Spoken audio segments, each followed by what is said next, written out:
Nice to see everybody this evening. Thank you so much for that kind introduction. I'm really excited to be joining you here this evening.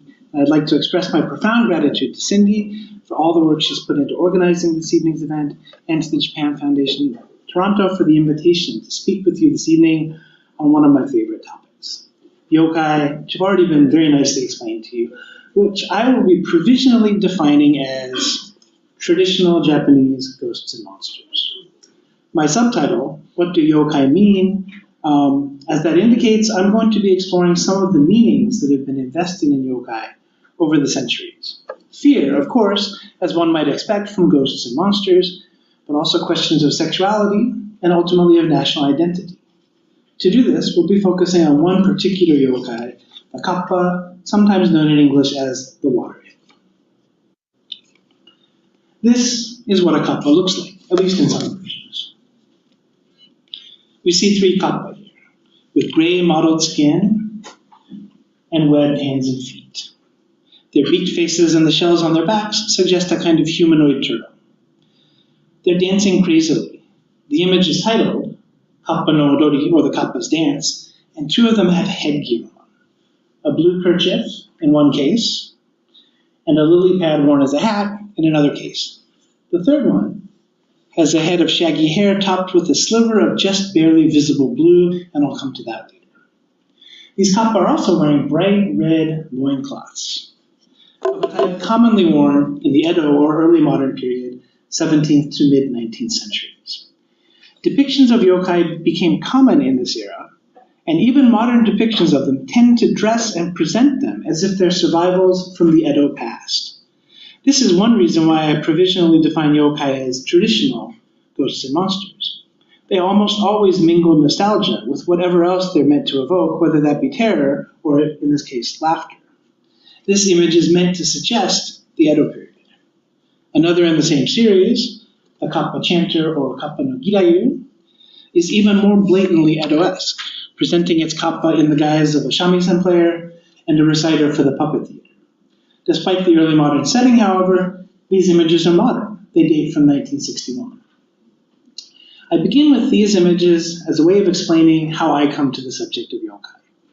My research focus is late 18th and early 19th century popular fiction, a context in which ghosts and monsters are almost inescapable. But it wasn't until recently that I found myself tackling the subject head-on, and that was in the context of my fascination with the particular slice of 19th century woodblock print culture that these images represent. There's something known as nosatsu, which is sometimes translated as votive slips, or senjafuda, thousand shrine slips. These are essentially miniature ukiyo-e. That is, they're small woodblock prints, privately commissioned by collectors. In addition to elaborate art, they sport the names of the people who commissioned them. These Kappa images bear the names of 30 or so collectors who jointly funded their production. They're generally not for sale, but are traded among collectors in private meetings. The practice began around the turn of the 19th century and was quite popular until early Meiji. They enjoyed a revival around the 1920s and still have their followers today. The University of Oregon, where I teach, happens to have one of the largest known collections of senjafuda, around 100 scrapbooks full of slips and thousands more unmounted slips. In 2018, I received a Mellon grant to curate a digital exhibition, which is a fancy name for a website, focusing on the Yo's senjafuda collection, and the result was Yokai senjafuda. Our slips contain a dizzying variety of artistic motifs, most connected in some way with the culture of the Edo period. And so it's not surprising that yokai feature prominently among them. The idea of the website is to use senjafuda as a way to explore the culture of yokai, and yokai as a way to explore the culture of senjafuda. A lot of what I'll be presenting this evening has its roots in this project. This is probably the right time also to plug two books that I did not write, that I'm highly indebted to. A lot of my thinking on yokai has been informed by anthropologist and folklore studies expert Michael Dillon Foster's work, particularly his 2009 monograph, Pandemonium and Parade, Japanese Monsters and the Culture of Yokai. I can't recommend it highly enough.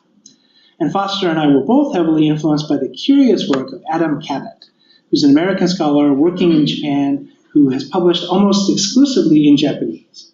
In Japan, he's become one of the most influential popularizers of Edo yokai stories, but it was only this year that he began making his work available in English. His 2023 book of essays and translations, The River Imp and the Stinky Jewel and Other Tales, Monster Comics from Japan, is full of juicy insights and salacious tales and features Kappa heavily. If that title doesn't make you want to read it, I don't know. In my presentation this evening, I'm going to explore a few of the ways Kappa have manifested themselves in literature, in folklore, in art, and in popular culture.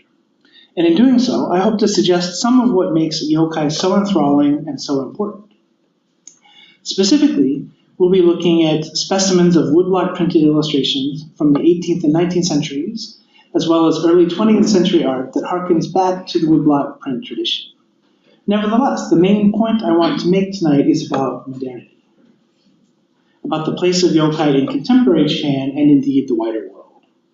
I'm going to attempt to show how yokai went from simply meaning supernatural creepy crawlies, things that go bump in the night, to being a potent signifier of Japanese cultural identity, something that means tradition. The Kappa is a good candidate for such a case study. It's one of the best known of all yokai, both in Japan and now in the West. They even appear occasionally in the Harry Potter books, as some of you might know, and can be briefly glimpsed in the Crimes of Grindelwald movie.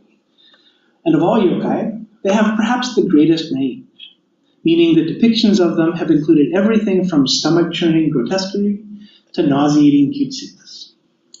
And this is as good a time as any to warn you, as you've already been warned about some of the content in my presentation. Today, yokai have been largely sanitized and made safe for children's entertainment, and the Kappa is no exception. But in past centuries, Kappa and their ways occasioned not only genuine horror, but a good deal of sexual humor. We'll be touching on both the ferocious and the scandalous aspects of Kappa tonight. There will be some adult themes, along with some childlike wonder.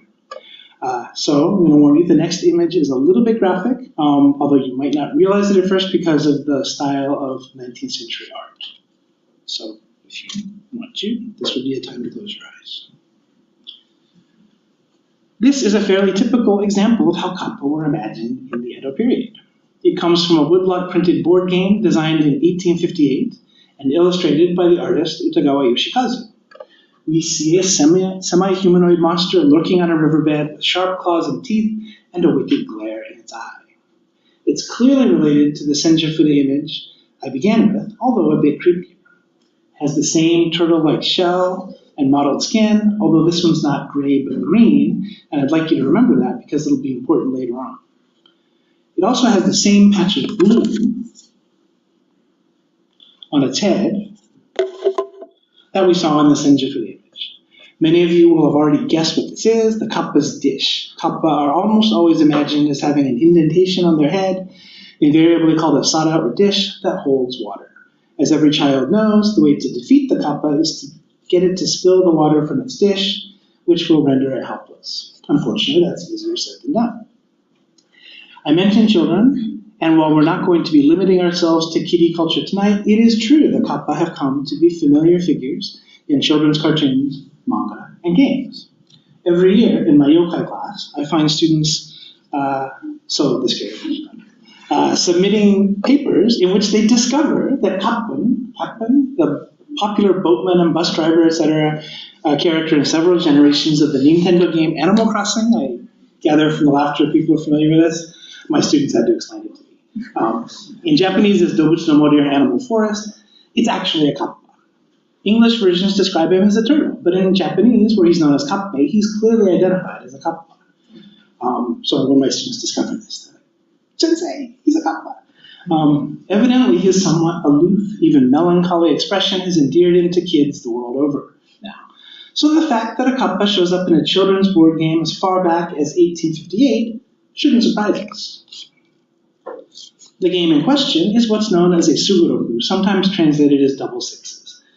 The name is not really accurate. It was originally applied to backgammon, where it is indeed possible to roll a double six, but the board game version uses only one die.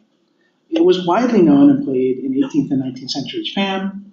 The rules were really simple, just your standard board game. But illustrators and publishers came up with a seemingly endless variety of pictorial motifs for the game boards. In this one, each game square is a different yokai. Players start at the bottom, here, where we can see a group of children gathered together to tell each other scary stories. Each player rolls the dice and jumps to the square indicated in the directions, hoping to land, each square has its own set of possible destinations that you roll between. As you play through the game, you jump from yokai to yokai, hoping to land on one with finish as one of its possible destinations. Finish is the top square there. And then hoping to actually roll the number that will take you there. Together, the squares display the best-known yokai of legend, from the shape-shifting tanuki to the snow woman to the umbrella monster.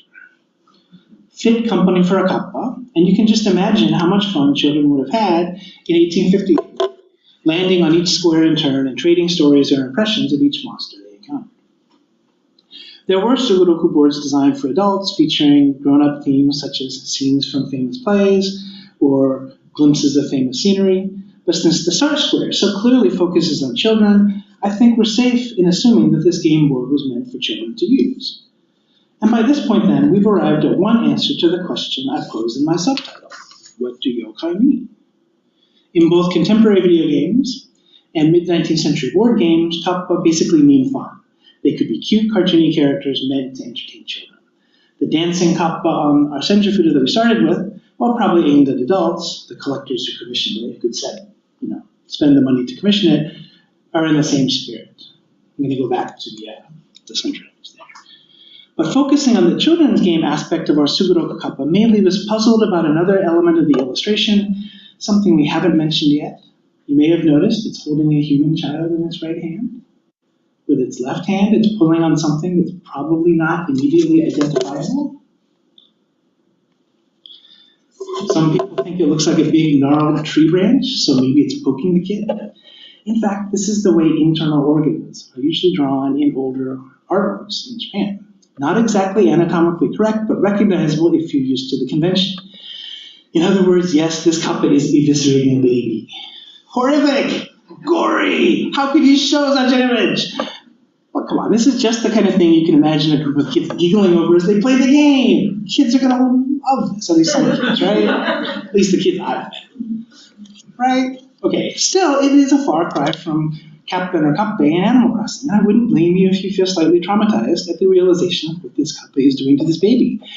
I do think that in 1858, this was meant to be all in good fun, something kids could laugh about, but it was also meant to be scary. Yokai then, as now, could incorporate both the authentically terrifying and the comically endearing, and part of what keeps them relevant and fascinating is their ability occasionally to offer us both at once. And I think that's what's going on here. This kappa is comical in the way grotesque tales can sometimes be, but that very grotesquerie can also be horrifying. The kappa's propensity to disembowel hapless victims has mostly faded from the popular imagination. This is typical of how yokai change as they enter modernity, particularly popular culture. They get cleaned up or domesticated, made kid-friendly and family-safe according to modern standards. And as was announced before, there's going to be an anime screening early next month. This film, Summer Days with Ku or Kappa no Ku to Natsuyasumi. I highly recommend the film if you get a chance, if you haven't already seen it. And if you do see it, you may notice that the kappa in it is depicted with perhaps a little bit more anatomical correctness than you might expect from a children's movie. I'm not going to use the laser pointer at this point. This fits the film's version of the kappa as a holdover from an earthier, more innocent Edo past. But you'll search in vain in the film for any suggestion that the kappa was a predator. In that sense, Ku represents a very modern conception of the kappa. The pre-modern kappa had the potential to strike real terror in the hearts and minds of readers, or perhaps their nether regions. Which is what's going on in the next kappa I'd like to show you. Brace yourself, this is even gorier, but I'm going to obscure the worst part. So this comes from a 1788 work illustrated by an artist named Kitao Masayoshi, entitled Bakemono Chakutojo, or Monsters Reporting for Duty. It's been recently translated by Adam Cabot as a monster catalog, and that's basically what it is. Scene after scene of yokai doing their thing with little explanations of what that thing is. Here we see a kappa attacking its victim. The caption, up here to the left, reads, "This is River Boy. When people pass by lonely riverbeds, he'll change into different shapes to lure them closer. Then he'll pull them into the river where he devours their innards." He's accompanied in the scene over to the right by a group of ghostly figures who are explained this way. Those captured by River Boy never surface. They just appear and start eating each other. Pretty gruesome, right? So River Boy here is a fairly literal translation of Kawataro, which is a common alternate name for Kappa in pre-modern texts. In fact, the word Kappa itself can be interpreted as meaning river child. The name isn't the only thing here at variance with our game word Kappa. You might notice that this one lacks the shell. Some pre-modern depictions of Kappa have them and others don't. The presence of the shell is something else, in other words, that becomes standardized as Kappa make the transition to modernity. Other attributes here mirror our game word Kappa. These include the sharp claws and teeth, and even the dish on the head. The most glaring similarity is what the Kappa is after here, his victim's innards. And Masayoshi's illustration is even more horrifyingly violent than Yoshikazu's, although I've blocked part of the illustration so as not to get too graphic. The Kappa is trying to access his victim's innards through his victim's rear end. I'll let that sink in for a moment. So some of you may recall the iconic poster for the movie Jaws, with the swimmer oblivious to the terror approaching from the water beneath her. I think the Kappa legend ultimately plays on similar fears, that some unseen menace in murky water might be approaching us right at our softest parts. Which brings us to our second answer to the question of what do Kappa mean? They sometimes mean, and in the past often did mean, fear. That is, they were scary monsters, and they can be thought of as representing real-life horrors. This is obvious, of course. They're monsters, and yet it can be easy to forget since we encounter so many cute depictions of them. Even Kappa, who these days are about the cutest yokai you can get, were once imagined as fearsome, marauding beasts intent on attacking us in our tenderest and most vulnerable parts. But just what that part might be is a bit of a mystery. The text here refers simply to innards, or harawaki, guts might be another translation.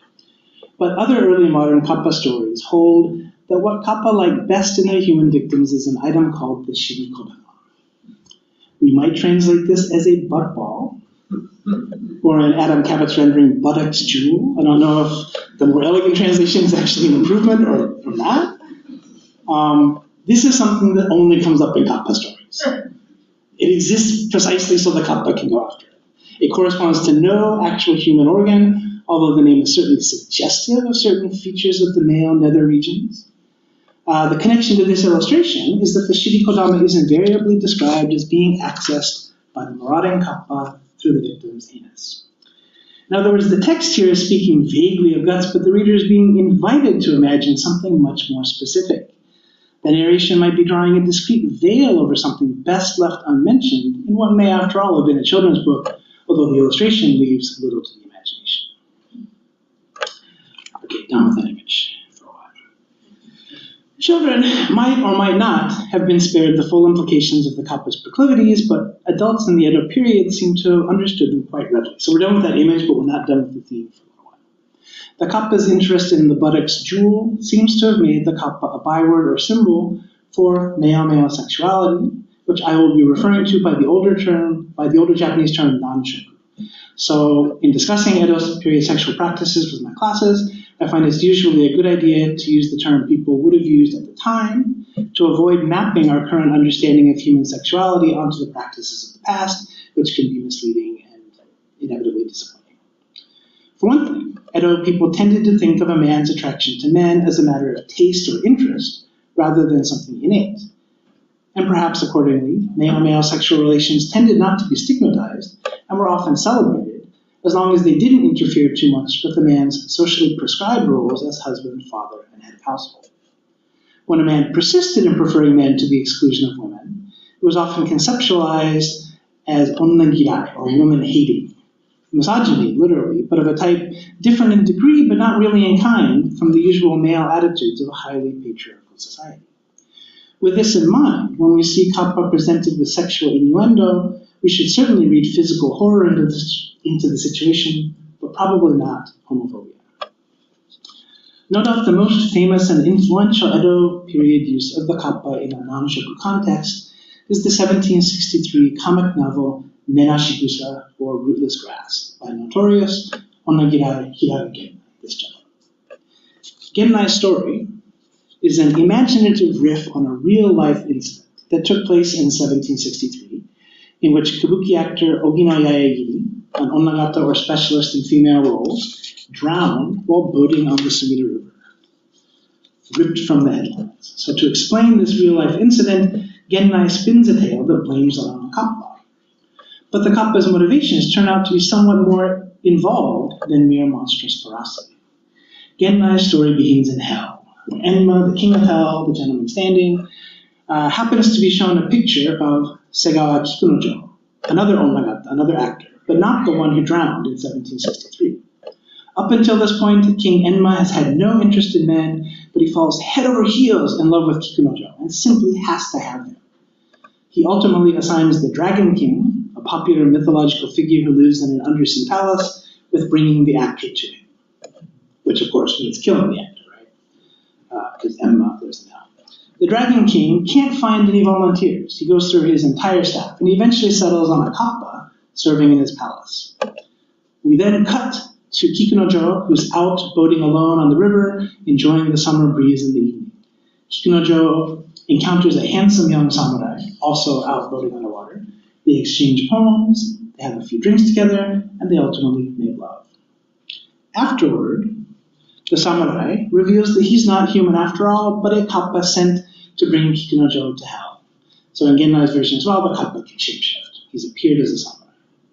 He tells the whole story, then confesses that while he was sent to snatch Kikunojo and take him down to hell, he, the kappa, has actually fallen in love with him.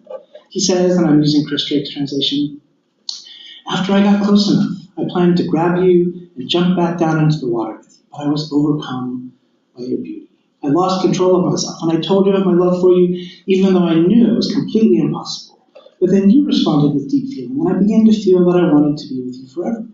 My heart wrapped hopelessly around and around you like vines around a tree.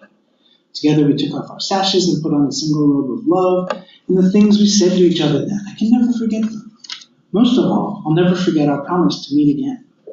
My mind's completely different now from what it was when I came here earlier."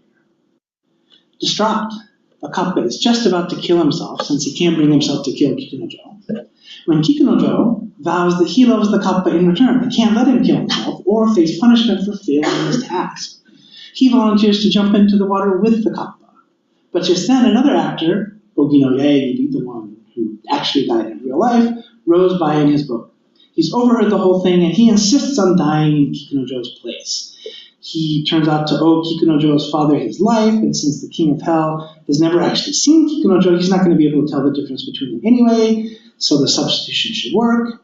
Kikunojo objects, but in the end, the kappa disappears into the water, Yaegiri jumps in and drowns, and poor Kikunojo is left alive, weeping for his friend and his lost love. So Gennai, the author of this, was one of the wittiest and most creative writers of his age, and Rootless Grass is exhibit A as to why. On one level, it's a tall tale explanation for the real-life death of the actor Yaegiri. Kikunojo was also an actual person in real life, so the story kind of functions as an inside joke for kabuki fans. But Kikunojo in real life was also a close friend and perhaps lover of Gennai's, the author's. So we can also read the story as a kind of love letter to the actor's beauty, and maybe even a whisper of thanks that it was Yaegiri who drowned and not Kikunojo. Better him than my love. Of course, all of these readings are taking place within a context of a wholehearted affirmation of non-shoku. The story features the king of hell being seduced by the charms of a beautiful man and going to any lengths to obtain him. As for the kappa, at last the kappa, he's sent to do a monstrous deed, and the illustrations present him as a fearsome, if kind of clumsy-looking beast towering over boats and buildings. And he's only chosen for the task because he already has a reputation for seeking out male victims. When the Dragon King finally chooses him, he worries that the plan will backfire. Setting a kappa to bring back a beautiful actor is, he says, like setting a cat to guard the fish. We might say setting the fox to guard the hen house, except we'd have to make the roosters. In other words, while butt balls are never mentioned, Genmai is clearly capitalizing on a pre-existing association between Kappa and Nachoku. And since in the end the Kappa does take Kikunojo for himself, we could say that the Dragon King's fears are justified. The Kappa is doing what a Kappa does. But his love for Kikunojo is not handled as a joke. It's presented sensitively and beautifully, and in the end we come to feel that it has ennobled, or perhaps humanized, the Kappa. The relationship almost ends in the classic lover's suicide, which is a sure way for lovers in this period to achieve poetic, if not actual, immortality. And while in the end he and Kikunojo don't get to live happily ever after or die together, our lingering image of the Kappa is of a heartbroken man full of deep, selfless feeling, devotion to his love. So with this, we've arrived at our third answer to the question of what do Kappa mean. In Rootless Grass, they used to mean, that is to allow us to talk about and think about male-male sexuality. Kappa didn't always and exclusively mean non-shoku, but that was a prominent part of the repertoire of meanings available in the Kappa in the early modern imagination.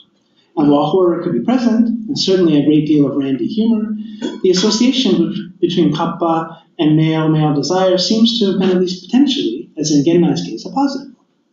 In Rootless Grass, the Kappa's interest in other men is ultimately what makes him more human than monster. There could be hardly a more enthusiastic endorsement of queerness. As Japan modernized and westernized at the end of the 19th century, Victorian attitudes towards same-sex relationships came to be adopted in Japan. The formally accepting, even celebratory attitude toward homosexuality that we see in Genmai and Rootless Grass came to be seen as part of Japan's feudal past, and something that needed to be rejected as Japan strived to take its place among the Western powers. Within a couple of generations, Japan had adopted an ideology of compulsory heterosexuality, much like the West's. This made the Kappa's associations with Edo period non-shoku problematic. But they were a matter of historical record, always there to be recovered by those who knew where to look. I began my remarks this evening with a look at senjafuda, a particular kind of woodblock print popular from the 18th century well into the 20th, and I'd like to return to them now.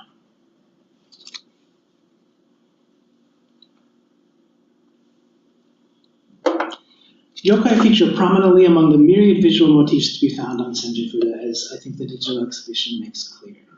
However, when I went to organize the website, I was somewhat puzzled by how relatively few kappa there were.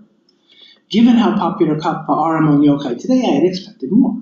I found dozens of foxes, quite a few tengu, seemingly endless depictions of oni or demons, but relatively few kappa.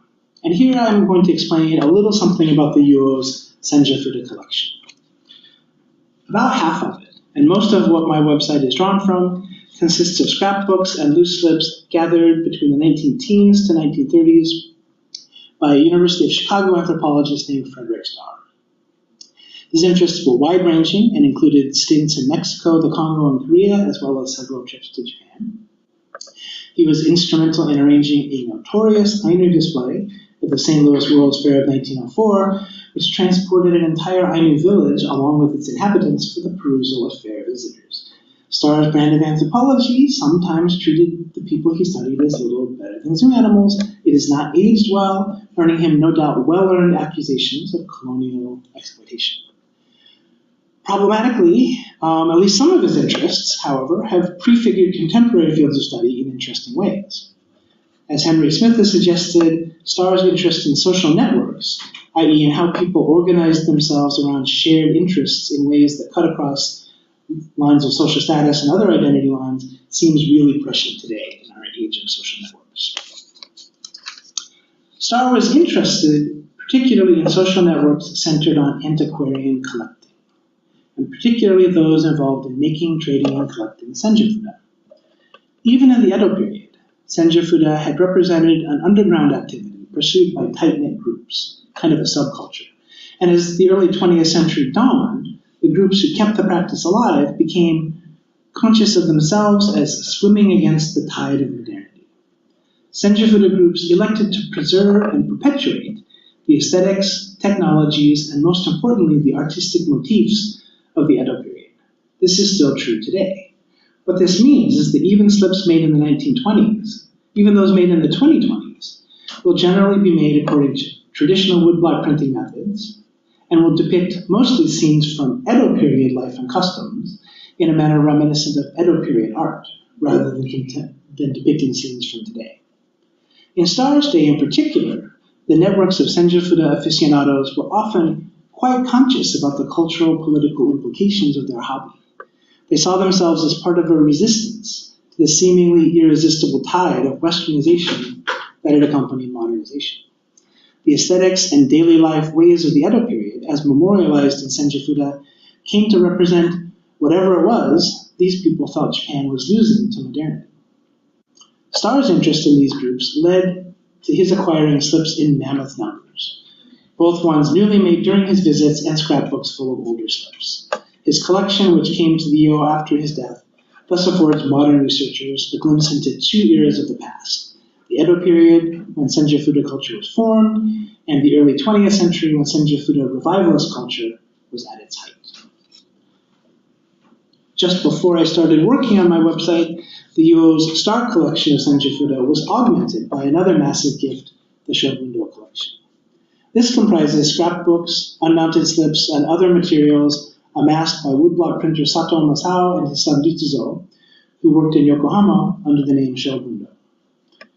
Whereas the Star collection ends at his death in 1933, the Shogundo collection contains a wide selection of post-war slips, produced right up to around 1990.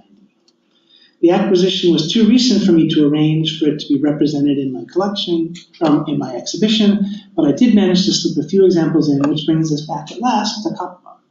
The Kappa's dance slip I began with, and the others in the series, are from 1961. They're from the Shogundo collection, and represent more or less what I might have expected to find in Senjafuda as a whole when it came to Kappa. And the post-war slips in the Shogundo collection do seem to represent Kappa with the prominence we'd expect, given how famous a yokai the Kappa is today. The pre-war Star collection, meanwhile, contains surprisingly few Kappa. And while you can't prove a negative, my theory is that this is because, in Star's day, the association between Kappa and non-shoku might have still been too fresh in the cultural memory at a time when homosexuality had come to be heavily stigmatized. For Senjafuda collectors, whose avowed interest in Edo period culture would have assured that they understood the symbolism of Kappa, this particular yokai might have been just too loaded a symbol for easy use. There's one prominent exception, which is in slips connected with Star himself. Star took what has been called a participant-observer approach to his study of Senjafuda networks, which means he didn't simply study them, he joined them as a sponsor of slips as well as a collector. In fact, his participation in this strange and conspicuous survival of Edo customs turned him into a celebrity in pre-war Japan, where he was widely written up in newspapers as Professor of Votive. The Star collection contains many, many slips that memorialize Star himself, even depicting him personally. It also contains many slips that seem to have been commissioned by him for exchange with other collectors. So I mentioned that Senjafuda contained the names of the collectors who commissioned the slips. This is perhaps the one indispensable element in Senjafuda, and it has its roots in the origins of the art form. Before they evolved into full-color prints meant to be exchanged and collected, there were simple monochrome prints meant to be pasted on the walls of Buddhist temples or Shinto shrines. People still do this today, and if you go to Japan, you may have seen some without knowing precisely what they were. A slip meant for pasting will always feature the name, actually a specially chosen pseudonym, of the person who made and pasted it. The theory of Senjafuda, as in these examples, photos I took a few years ago, the theory is that the slip symbolically embodies the paster, the sponsor, staying behind and keeping vigil at the shrine or temple after the paster has gone home. I pasted, and it's as if I'm still there praying long after I've gone home. Votive slips are meant to be understood, in other words, as avatars of the person who made and pasted them. Full-color slips, such as these Kappa, are of course too precious to be pasted on an outdoor shrine wall. But since they bear the names of the people who commissioned them, they're still meant to be understood as avatars of their commissioners. They're meaningful in that they represent a visual statement attributed to the person or people responsible for the slip. We're to understand these kappa, right? Not just as cute cartoons, but as somehow representing the tastes, the values, perhaps even the lifestyles of all the people whose names they bear. So in this case, perhaps fun, cartoony, in an Edo style, right? An antiquarian style. So this brings us to the prominent exception I mentioned before. The Star Collection contains few references that I could find to Kappa, but it contains many copies of one particular slip that features Kappa, this one.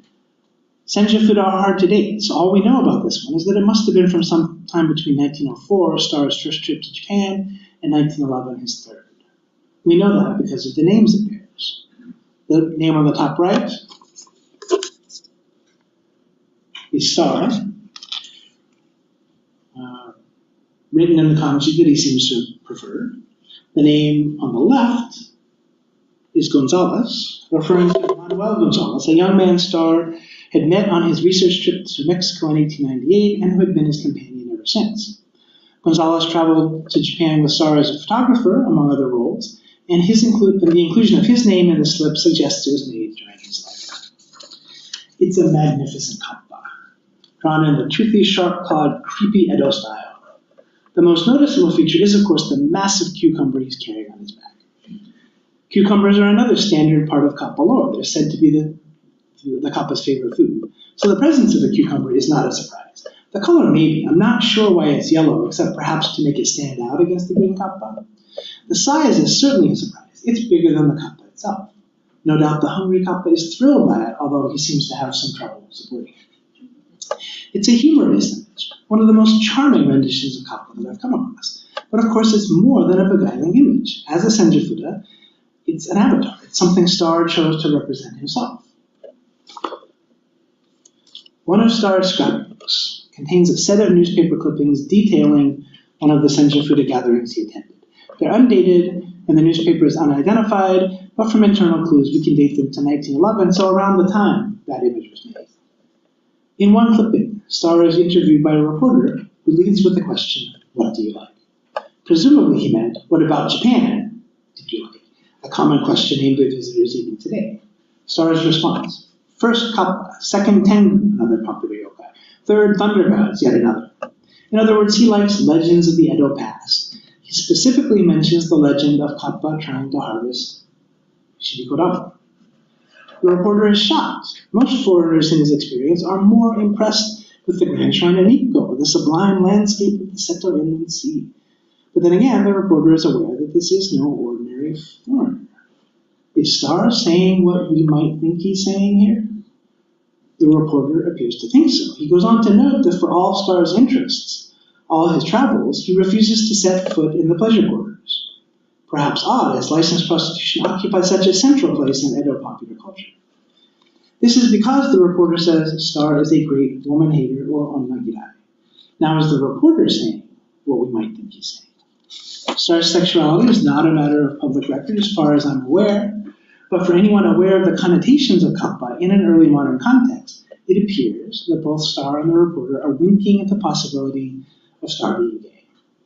The reporter also spends several lines describing Gonzalez, praising his combination of manly appearance, noting that he's taller than Star, and his warm, affectionate nature, and emphasizing his 20 years of Star's side. This could be hinting that the reporter sees them as partners. Taken in context, could Star have chosen the kappa as an avatar in his votive slip as a way of speaking in code about his sexuality? And I'm aware this is dicey territory, speculating about the sexuality of someone from the past. What I'm interested in here is how he might be using the kappa as a way to communicate about this. Does this perhaps even explain the curious size of the cucumbers? The kappa representing Star, and the cucumber Gonzalez, who was taller than he was? What I'm proposing is that even in the early 20th century, kappa could have been a way of talking about male-male sexuality, just as it had been in Hiraga Gennai's day. Only what Gennai could celebrate freely could no longer be openly acknowledged. Which brings us to the fourth answer to our question of what do kappa mean. They, and in fact all yokai, often mean the past, capital P, specifically the Edo past, what life was like before Meiji modernization. Yokai invoke nostalgia. Star's Kappa votive is a perfect example, as its rendition of a Kappa is stylistically perfectly consistent with versions we've seen from 50 years before or from 130 years before.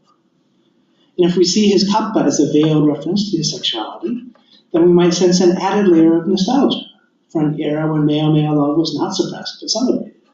Like so many senjufuda, this is an attempt to preserve something that modernity appears to be in danger.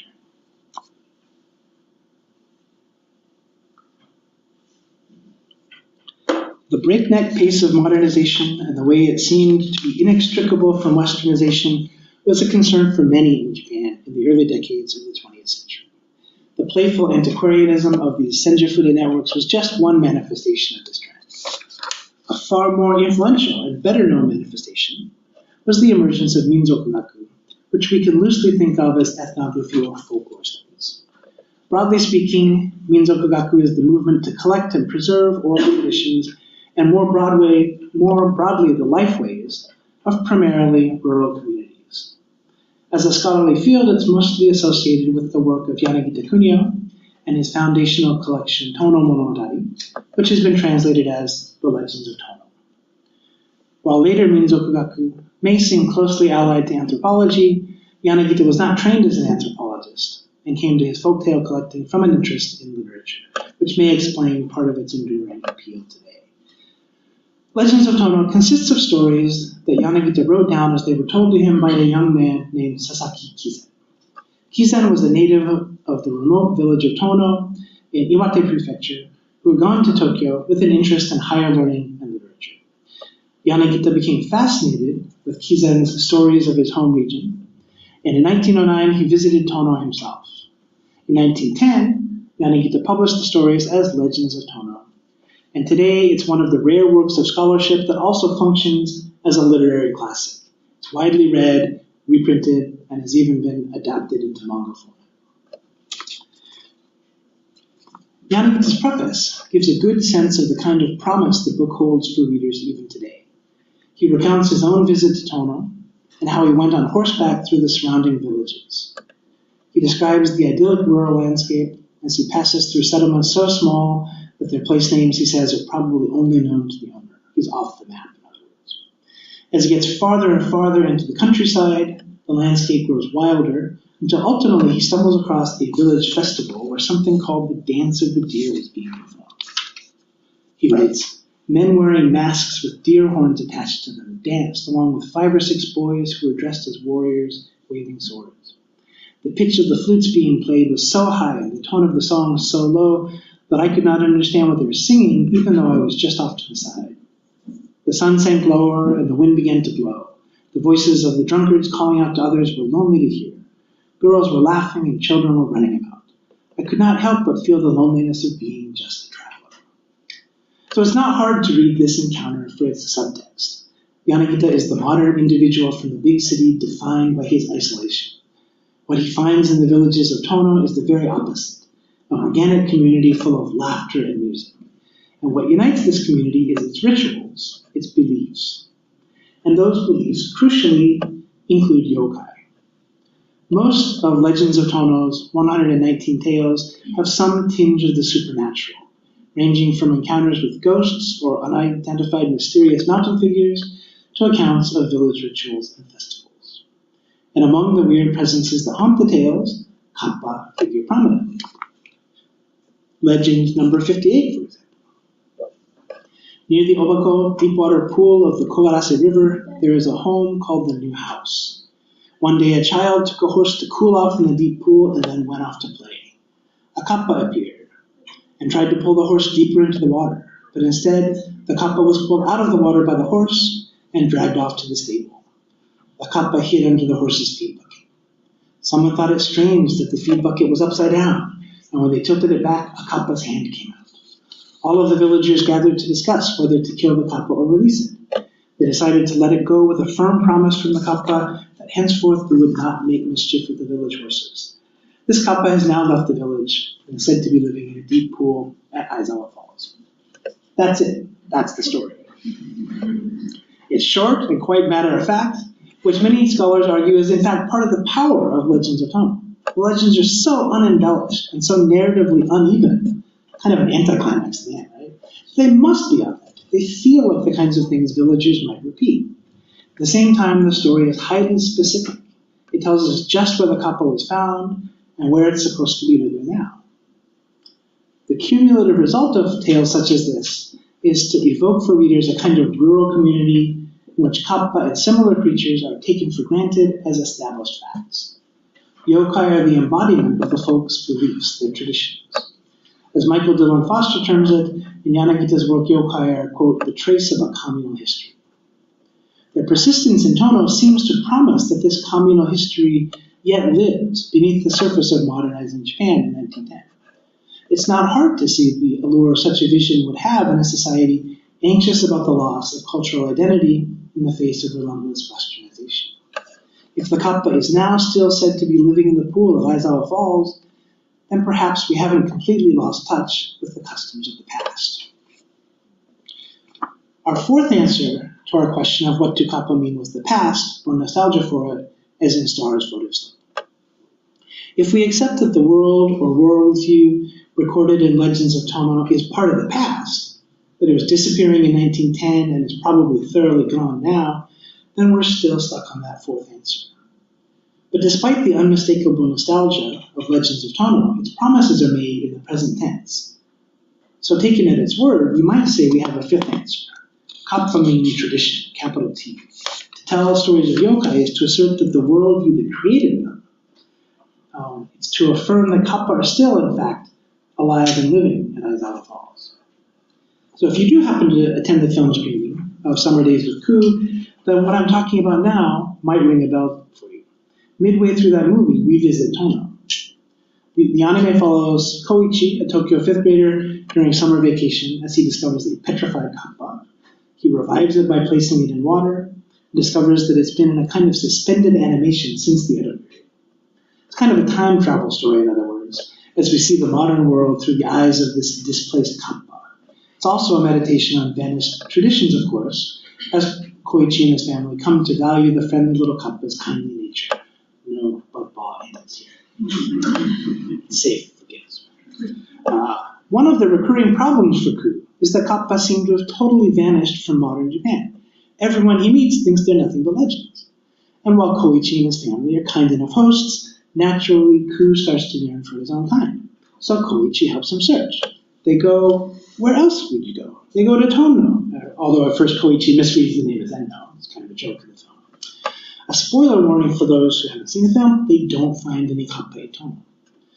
But the very fact that they think they might underscores the place Legends of Tono has in Japanese culture today. It has become synonymous with the survival of tradition as embodied by yokai. If you're going to find a real live Kappa anywhere, surely it's going to be Tono. The fact that they don't, in fact, find any Kappa living in Tono brings up the last answer I'd like to suggest tonight to the question I began with of what do yokai mean. But before I spell out what that is, I want to talk a little about my own summer vacation. This past summer, I visited Tono myself. After having taught Yanagita Kunio for several years in my classes at the University of Oregon, I thought it was about time. I had read of the city's efforts to center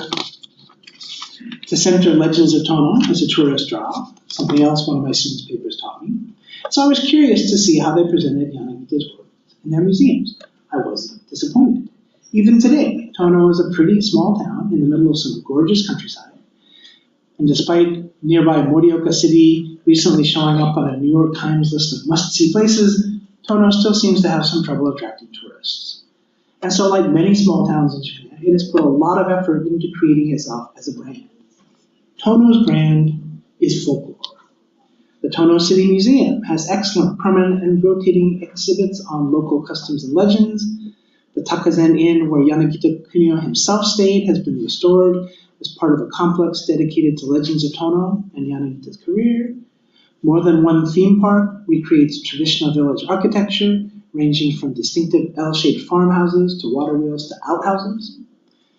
And throughout the recreations are references to the reciting of legends. In one case, a cute little stuffed grandma doll fronting an MP3 player of someone reciting a legend. Supposedly it happens live too, but there was just a doll when I was there. And kappa are everywhere, or at least references to kappa are. From the moment you get off the train, you're welcomed with a cute little cartoon kappa guiding you up the stairs from the platform. This exact kappa and those exact stairs are shown in the film. The Densho, one of the village recreations, has an event board that includes a wanted poster for real-life kappa sightings, reward for spotting a kappa. It's got a summer festival schedule full of kappa-themed activities, a kappa costume party. A sign in front of the Densho still advertises summer days with Ku, even though the film is 15 years old now. A short walk from the Densho takes you to Kappa-buchi, Kappa Pool, a deep spot in a stream where kappa are said to live. There's even a lure. I can't really see it. There's a cucumber hanging from a fishing pole. You can go fishing for kappa. I couldn't bring myself to pick up the crab. A nearby sign quotes the story from Legends of Tono that I quoted earlier about the kappa attacking the horse. This wasn't really the spot where that supposedly happened, but perhaps it's close enough. This must be what Koichi in the film thought, since he takes Ku to that exact same spot. There's one thing wrong with all these kappa you can find in present-day Tono, however.